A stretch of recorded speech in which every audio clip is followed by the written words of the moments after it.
Welcome to The Explainer. Today, we're tearing down a text you probably think of as just a dusty, ancient myth, but we're going to look at it through a totally different lens. We're exploring Homer's Odyssey, but definitely not as a piece of ancient folklore. We're treating it as a surprisingly modern, honestly urgent corporate case study in strategic leadership, crisis management, and executive resilience. If you've ever dealt with crazy operational volatility or had to guide a team through literal uncharted territory, well, this explainer is exactly for you. Okay, let's dive into our agenda. We'll be charting the course from the maritime frontier, moving through the anatomy of a crisis, defending the distressed asset, auditing and market restoration, and finally leaving you with a timeless management manual. We are basically decoding a chaotic 3,000-year-old adventure, step by step. Let's kick things off with Section 1, the Maritime Frontier. Subtitle, The Sea as an Identity Grid in the 8th century BC. To really get this story, we have to understand the historical context. There was a severe lack of arable land in 8th century Greece, which essentially forced these agrarian economies to launch wooden vessels into uncharted coastal waters just to survive. Now take a look at the disruptive shift from Homer's previous epic, the Iliad. The Iliad was all about the grinding machinery of total warfare, right? Terrestrial brute force and inescapable systemic grief on the battlefields of Troy. But the Odyssey? It's a completely different beast. This is basically the Western world's archetypal adventure novel. It's this highly sophisticated narrative architecture built on temporal disruptions, flashbacks, nested stories, and ultimately, it's about asset purification and estate restoration. It's not about brute force anymore, it is entirely about strategic intellect. Enter Xenia. This was the sacred law of global networking and hospitality, protected by literal Olympian infrastructure. It mandated that any foreign executive or traveler had to be formally sheltered and secured way before their operational identity or intent was ever questioned. Why does this matter? Well, it mitigated massive risks. Imagine early merchants coming back with wild stories of cannibalistic tribes and apex predators. Xenia was the ultimate cross-border insurance policy against exactly that kind of chaos. Moving right along to Section 2, Anatomy of a Crisis, focusing on the executive hazards. Our chief executive, Odysseus, actually gives his name to the very concept of a long, volatile campaign. And believe me, this guy faced the ultimate operational stress test.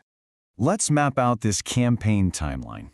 Year 0 marks the structural dismantling of Troy, and pretty much every other surviving Greek coalition commander goes home to their local jurisdiction.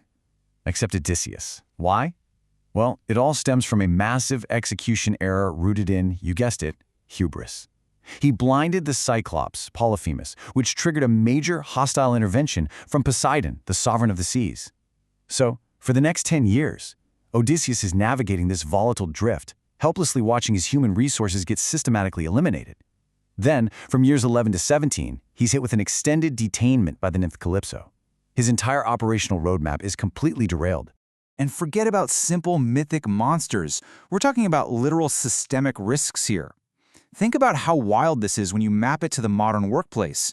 The Lotus Eaters? That's chemical detachment and total employee burnout. Circe represents a hostile biotransformation, a toxic environment completely changing your team for the worse. The Sirens are emitting a predatory acoustic frequency, and Scylla and Charybdis? Catastrophic, narrow geographic bottlenecks. Every single one of these was a hazard specifically designed to test a leader's cognitive endurance, just to survive. Which brings us to Section 3, Defending the Distressed Asset and the Hostile Takeover in Ithaca. While Odysseus is out in the field literally putting out fires, things back at domestic headquarters have turned incredibly grim. Dozens of predatory suitors presume our chief executive is dead, but they aren't mourning. No, they are actively liquidating his private assets and totally disrupting the administrative palace. They're trying to force Queen Penelope, who is essentially operating as the chief operating officer right now, into a hostile merger through marriage. The daily internal institutional oppression she's dealing with is just staggering. So how on earth does she handle this immense pressure? Through sheer defensive cunning. Step 1. She delays the transaction by promising these hostile actors that she'll make a merger decision just as soon as she completes weaving a structural shroud. Step 2. She diligently weaves this daily output, keeping up appearances for the shareholders. But Step 3 is the kicker. Under the cover of night, she systematically undoes that exact same daily output. I find this absolutely fascinating. She single-handedly staves off a total corporate takeover through quiet, strategic asset protection, and she doesn't even have to throw a single punch. Now for the climax. Section 4, Auditing and Market Restoration. Subtitle, Executing the Targeted Operational Trap. Our CEO explicitly rejected permanent immortality from Calypso so he could reclaim his domestic sovereign asset. And now, he is finally back on the board. But he doesn't just walk right in the front door. I absolutely love this strategy. He executes a covert re-entry audit. Partnering up with his spiritual sponsor, the deity Athena, he disguises himself as a beggar to secretly test the alignment of his remaining personnel. He needs to see exactly who is still loyal and who has actively turned against the estate. He only shares his true identity with his son and successor, Telemachus. Together, they're gathering critical intelligence for a very careful, long-range play. And what is that long-range play? The famous archery tournament. Now, this wasn't just some physical contest. It was a highly targeted operational trap. By springing it, Odysseus systematically eliminates the predatory actors who've been bleeding the company dry. He purifies the estate and completely restores legitimate administrative order and equilibrium to his kingdom. The hostile takeover is effectively quashed. Bringing us to Section 5, the Timeless Management Manual, Synthesizing Intellect and Legacy. Let's really distill what this classical text can teach us about navigating our own modern macroeconomic crises. First up is the concept of metis. Think of this as practical intelligence, tactical deception, calculated patience, and extreme situational agility. Contrast this with Achilles from the Iliad, right? He relied on overwhelming brute force and volatile rage, but Odysseus? He survives because he managed his data strategically, like rebranding his identity to the name Nobody. So when the Cyclops screamed for help, he yelled, "Nobody is hurting me," and his allies just totally ignored him. It's absolutely brilliant. It's all about restraining reactive impulses and outthinking the problem. Then we have Nostos. This is the profound, unyielding mandate to return to your baseline infrastructure, your homeland and your roots. It's actually the architectural origin of our modern word nostalgia.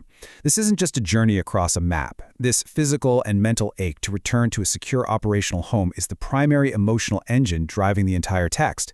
It's what keeps the team anchored during absolute chaos. It is the core why behind their incredible resilience. Notice how perfectly these two vectors of leadership resiliency complement each other. On one hand, you have Vector 1, Odysseus as the chief executive, demonstrating unbelievable physical and cognitive endurance against macroeconomic storms out in the field. And then Vector 2, Queen Penelope, exercising quiet, psychological, and strategic asset protection against internal oppression back at home. Together, they endure a prolonged, multi-year crisis without ever compromising their core corporate identity. And the cultural legacy we're left with is just massive.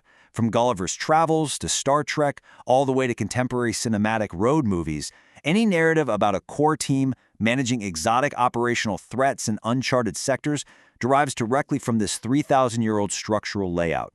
The Odyssey literally wrote the blueprint for exploration frameworks.